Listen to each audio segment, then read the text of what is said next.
இது வந்து இங்கே நம்ம 2வது வருஷமாக பண்ணுறாங்க. இப்போ போன ஒரு இந்த 21 நாள் எப்படி இங்கே வந்து இதில் கலந்துக்கிட்டதுங்கிறது கொஞ்சம் வியப்பாக தான் இருக்குது. ஏன்னா 21 நாள் என்னால் முடியுமா அப்படிங்கிறது ஒரு டவுட்டாக இருந்தது ஃபஸ்ட்டு.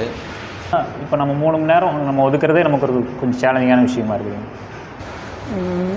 இதுக்கு முன்னாடி நான் சிரித்ததில்லை, எந்த ஒரு ஜோக் பார்த்தும் அது பார்த்தும் சிரித்தது கிடையாது. பட் இங்கே வந்து சிரிக்க ஆரம்பித்தங்காட்டிக்கு நானே இப்படி சிரிப்பேனான்னு சொல்லி நான் எதிர்பார்க்கல. அந்த அளவுக்கு ஒரு சிரிப்பு எனக்குள்ளே வந்தது. ஓரளவுக்கு எனக்கு ஒரு வித்தியாசமான ஒரு அனுபவமாக தான் இருக்குது. அது இங்கே இருக்கிற நண்பர்கள் மூலிமா தன்னைத்தானே சிரிக்கிற மாதிரி எனக்கு ஒரு பழக்கத்தை ஏற்படுத்தி கொடுத்தாங்க. அது ரொம்ப சந்தோஷமாக இருந்துச்சு. அதுக்கப்புறம் அழுகைன்னு பார்த்தா இங்கே என்னால் எஃபெக்ட் பண்ண முடியலனாலும் வீட்டுக்கு போய் எதாவது சென்சிட்டிவான விஷயம் பார்க்கும்போது எனக்கு நல்ல அழுகை வந்தது.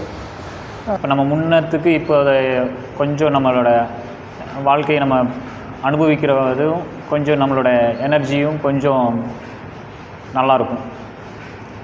அதை நம்ம டெய்லி லைஃப்பில் அதை என்ஜாய் பண்ணலாம். அதை நான் மைண்ட்ஃபுல்னஸ் அப்படிங்கிறத புக்கில் படிச்சிருக்கேன். இந்த 21 டேஸ் கிளாஸில் அதை நான் உணர்கிறேன். இது முடிச்சுட்டு வீட்டுக்கு போய் நான் அங்கே நடக்கிற விஷயங்கள் எல்லாம் எடுத்துக்கிற விதமும் நான் அதுக்கு ரியாக்ட் பண்ணுற விதமும் அப்படியே தன்மையும் மாறிடுச்சு. அற்புதமாக இருக்குது. இந்த தியானத்து மூலிமா நம்மளாமே உணர்கிற அளவுக்கு நம்ம நிறைய கற்றுக்கிட்டோம். நல்லா இருந்துச்சு இந்த தியானம். இந்த வருஷம் கூட வந்த ஃப்ரெண்ட்ஸுங்களும் நல்லா இருந்தாங்க. எல்லோரும் நல்லா சப்போர்ட் பண்ணாங்க. நன்றி.